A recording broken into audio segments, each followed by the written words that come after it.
la CEDEAO se trouve devant l'épineux problème de la durée de la transition dans les pays où il y a eu coup d'État au niveau de la sous-région ouest africaine. Il y a le dossier malien, viennent s'ajouter les dossiers du Burkina Faso et de la Guinée. Le Burkina a fixé une transition de 3 ans, la Guinée-Conakry 39 mois, mais finalement réduit à 36. Bonjour à tous, bonjour à toutes, bonjour Mamadou Diouf, vous allez bien? Bonjour Michel. On va parler de la durée de la transition dans ces deux pays, Burkina Faso et Guinée-Conakry. La CEDEAO est-elle coincée? La CEDEAO est coincée pas seulement par la durée de la transition, puisque quand la CEDEAO discute sur la durée de la transition, ce n'est pas la durée de la transition seulement qui intéresse la CEDEAO. La CEDEAO est coincée par une équation. On avait pensé après les années 90 que la période des coups d'État est révolue. Il se trouve qu'ici, en 17 mois, on a eu 4 coups d'État. 2 fois au Mali, en 2020, en 2021, en Guinée, au Burkina. Les coups d'État sont déjà un problème pour la CEDEAO. Et comme on le voit à chaque fois, le principe c'est de condamner le coup d'État. Le principe suivant, c'est de demander qu'on mette des civils pour mener la transition. Le principe suivant, c'est que la transition soit la plus courte possible. Sur tous ces principes, la CEDEAO aujourd'hui rencontre des difficultés. Une des difficultés, c'est que curieusement, après ces coups d'État, il y a une sorte d'euphorie populaire qui va dans le sens de dire oui au coup d'État. Ce qui, à mon avis, est extrêmement dangereux dans le principe. C'est vrai qu'aujourd'hui, cette euphorie est en train de retomber. On l'avait dit ici il y a longtemps. Ouais. Les gens ne voulaient pas écouter. Pour ceux qui ont suivi ce qui se passe au Burkina depuis quelque temps, les partis politiques font des déclarations, s'apprêtent à manifester. En Guinée, c'est la même chose. On leur a interdit de manifester. Au Mali, c'est la même chose. On attrape ceux qui ne sont pas d'accord avec la transition, ce qui veut dire que l'engouement qui était là est en train de disparaître. On a vu les dernières manifestations organisées au Mali, ça n'a pas regroupé grand monde par rapport à ce qu'on voyait auparavant. Donc, ce soutien-là est en train de s'estomper. Maintenant, la CEDEAO se trouve devant un problème. Sur le principe, la CEDEAO doit sanctionner. La CEDEAO se trouve devant un autre problème. La CEDEAO a sanctionné fortement le Mali. D'ailleurs, cela lui avait été reproché en leur disant qu'ils sont allés trop vite, trop loin. Il y a d'autres situations similaires qui se proposent. La logique voudrait que ce qui a été fait avec le Mali soit fait avec la Guinée et avec le Burkina Faso. Mais les sanctions ne sont pas au même niveau. Le Mali est sous embargo. Le Burkina, pour le moment, ils ont juste la suspension. La Guinée, ils ont la suspension, plus le gel des avoirs, plus l'interdiction de voyager dans les pays de la CEDEAO. Donc, au niveau des 3 pays, les niveaux de sanctions ne sont pas les mêmes, alors que de plus en plus, on est en face de 3 pays qui font exactement la même chose en défiant, en quelque sorte, la CEDEAO. Ça fait qu'effectivement, la CEDEAO, aujourd'hui, il faut le reconnaître, est coincée. On est dans une sorte d'impasse aujourd'hui sur cette question du coup d'État. Qu'est-ce qu'il faut faire? La CEDEAO est certainement en réflexion pour trouver la porte de sortie.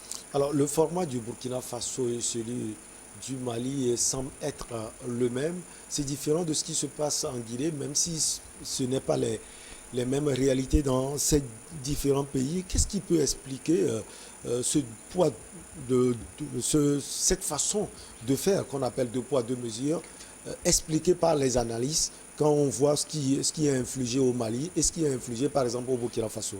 C'est qu'avec le Mali, la CEDEAO avait voulu taper fort pour 2 raisons. Il ne faut pas qu'on laisse et que cela ne puisse servir d'exemple à d'autres. La deuxième raison, après le coup d'État, surtout le deuxième coup d'État, le Mali s'est mis en face de la CEDEAO. Les discours de Choguel Maïga, les manifestations des populations qui demandent de quitter la CEDEAO, c'est-à-dire le Mali s'est mis dans une véritable logique d'affrontement avec la CEDEAO. Qu'est-ce qu'une telle institution va faire? Se montrer faible, fragile devant le Mali, cela veut dire qu'après ça va devenir une jurisprudence. Oui. Tout le monde va pouvoir passer. La CEDEAO a tapé fort.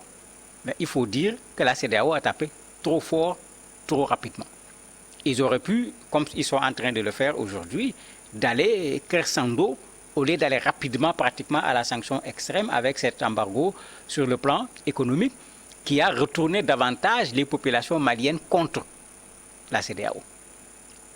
Maintenant, certainement, pour la Guinée, pour le Burkina, la CEDEAO s'interroge parce qu'à ce niveau également, les populations n'ont pas la CEDEAO dans le cœur. Ces populations ont manifesté contre la CEDEAO. Ces populations ont manifesté contre la France que l'on accuse de manipuler la CEDEAO. Donc derrière la CEDEAO, on manifeste également contre la France. Ces populations ont voulu manifester, parce que parfois on leur a interdit de le faire, contre les sanctions de la CEDEAO au Mali, comme c'était le cas au Burkina, où la manifestation avait été interdite. Mais ça veut dire que la CEDEAO n'a pas seulement en face des régimes militaires qui ont pris le pouvoir par les armes, mais la CEDEAO a également en face une partie des populations de la CEDEAO qui ne sont pas du tout d'accord avec la CEDEAO. Et ça se comprend parce que l'opinion que ces populations ont par rapport à la CEDEAO ne date pas de ces coups d'État. La CEDEAO a raté plusieurs fois son rôle et son rôle aurait permis d'éviter ces coups d'État. Le reproche leur a été fait par les populations plusieurs fois. La CEDEAO n'a pas écouté et la CEDEAO se retrouve aujourd'hui entre le marteau et l'enclume en ayant aussi bien les régimes militaires et une partie des populations contre ces actions. Alors, quand on prend ces pays, la Guinée par exemple, au départ c'était 39 mois, ça devient 36 mois. Qu'est-ce qui a expliqué cette réduction de 3 mois? Moi, je trouve que c'est du cinéma. Pour moi, une transition, 1 an, ça suffit. Il faut que les choses soient vraiment claires. Une transition ne doit pas dépasser 6 mois quand on veut faire une transition ordinaire. À la limite, 1 an au maximum. Ce qui se passe, c'est qu'on a surchargé les transitions. Et quand tu surcharges la transition, comme le discours qui a été fait par Choguel Maïga pour dire voilà son plan d'action gouvernemental, mais les politiques avaient dit tout de suite, mais attendez, ce n'est pas ça le rôle d'une transition. Et la conséquence immédiate, c'est que la transition va être longue. Vous avez vu ce qu'ils avaient proposé, 5 ans. En Guinée, les partis, les organisations de la société civile, tout le monde s'est remis aujourd'hui à dire non, ça suffit. Quelle a été la réaction du chef de la junte? C'est d'interdire les marches, les manifestations. C'est quel régime ça? C'est quel régime? On a fait le coup d'État contre Condé, pourquoi? Il interdisait les marches, non? Oui. Il matait les marches, 99 morts. On retourne à ça. Mais ça veut dire que le coup d'État a servi à quoi? Mais absolument rien du tout. Parce que s'il faut retourner à vous n'allez pas manifester parce que vous n'êtes pas d'accord avec moi, mais la Guinée est en train de reculer, de faire pire que ce qu'on voyait avec le président Condé. Donc il faut que cette chose-là soit très claire. Et il va avoir des problèmes parce que les Guinéens vont manifester. Il ne pourra pas empêcher aux Guinéens de manifester parce que les Guinéens l'attendent sur un terrain en termes de résultats. Ils n'ont pas produit de résultats. Et malheureusement, pour toutes ces 3 transitions, la situation sociale aujourd'hui va faire que, même si ces pays n'étaient pas en transition, on est en situation de risque de voir nos populations manifester. Tous les analystes le disent, est-ce qu'on va avoir encore des manifestations contre la faim? Puisque les prix augmentent, les difficultés dans nos pays aujourd'hui, personne n'ose dire que ces difficultés n'existent pas. Mais si ça vient s'ajouter à des régimes qui n'ont pas de légitimité, parce qu'il faut le dire, c'est ça la réalité, il ne faut pas qu'on joue à cache-cache avec, mais ils auront du pain sur la planche. La même situation se présente au Burkina. Les partis politiques sont en train de se réorganiser. Vous avez des partis qui se mettent ensemble. Ils ont fait des sorties dans la semaine passée, où dans toutes les sorties, tout le monde a dit que tout ce qui s'est passé jusqu'à présent, pratiquement, c'est un échec. Ils reconnaissent les efforts, mais la question sécuritaire, puisque la Guinée n'est pas dans cette situation qui a été évoquée au Burkina comme cause. Elle est toujours là. C'est pas elle est toujours là, elle a augmenté. Les groupes extrémistes violents occupent plus d'espace au Burkina aujourd'hui que quand l'armée avait pris le pouvoir et les attaques continuent. Et ce n'est pas ce qu'on nous annonce seulement. Ceux qui vivent la réalité au Burkina, les attaques, c'est au quotidien. Donc, il y a de sérieux problèmes aujourd'hui aussi avec ces transitions, puisque ces militaires ont pris le pouvoir dans des contextes qui étaient des contextes extrêmement difficiles. Plus maintenant ce contexte de guerre en Ukraine, cette sortie, nous l'espérons, de Covid, qui a lui aussi créé des problèmes à nos États. Mais quand vous mettez tout ça ensemble, il fallait réfléchir et faire une transition courte, organiser des élections et, j'allais dire, donner la patate chaude aux politiques. Malheureusement, ils l'ont gardée et la patate risque de leur brûler les mains, aussi bien au Mali, au Burkina qu'au niveau de la Guinée. La junte burkinabé au départ était qualifiée d'une junte obéissante. Est-ce que face à cette situation, Mamadou Diop, vous pensez que la CEDEAO va pouvoir punir? La CEDEAO est obligée de punir parce que sinon on va dire à la CEDEAO pourquoi vous punissez le Mali et vous ne punissez pas le Burkina. La différence, c'est que le Burkina ne se met pas en affrontement.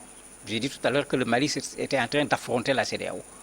Le Burkina dit non, que la CEDEAO envoie des militaires, venez regarder la situation du pays, envoyer une mission. Le Burkina n'est pas dans une posture d'opposition. J'ai dit que quand même au Burkina, on a voulu manifester pour soutenir le Mali et contre la CEDEAO, le Burkina a refusé d'autoriser la manifestation. C'est ça qui fait la différence. L'approche du Burkina n'est pas la même que l'approche du Mali. Et ça fait que sanctionner le Burkina est un peu plus difficile à justifier que sanctionner le Mali, bien que si ça continue, on va aller vers des sanctions. Mais le Burkina dit aux gens, venez voir notre réalité, venez regarder la question sécuritaire pour qu'on trouve une solution ensemble et qu'on discute. Mais ces transitions posent des problèmes démocratiques. Ce qui s'est passé au Burkina, on a organisé la transition sans les politiques. On a déterminé le temps de la transition sans les politiques. C'est pourquoi les politiques sont en train de ruer dans les brancards. En Guinée, on a fait pire. On est allé écouter la société civile, on a oublié les politiques. C'est pourquoi quand ils ont dit, ils ont fait une synthèse, ils ont pris la moyenne, les gens leur ont dit de quelle moyenne il s'agit. Et vous avez vu là-bas, les partis politiques s'apprêtent à manifester. Mais regardez la situation de ces pays. S'il faut que la scène politique s'agite pour venir s'ajouter à la situation actuelle, mais la transition, même si vous donnez 5 ans, la transition ne pourra pas résoudre le problème. C'est pourquoi il y a une crise de transition qui s'annonce aujourd'hui. Il faut qu'il y ait des assises pour remettre une transition à sa place. Le rôle d'une transition, ce n'est pas de venir gérer un pays. C'est de trouver une situation qui est une situation extrême, de rapprocher la situation à une situation normale, de remettre le pouvoir à des civils, qu'on retourne dans un régime constitutionnel.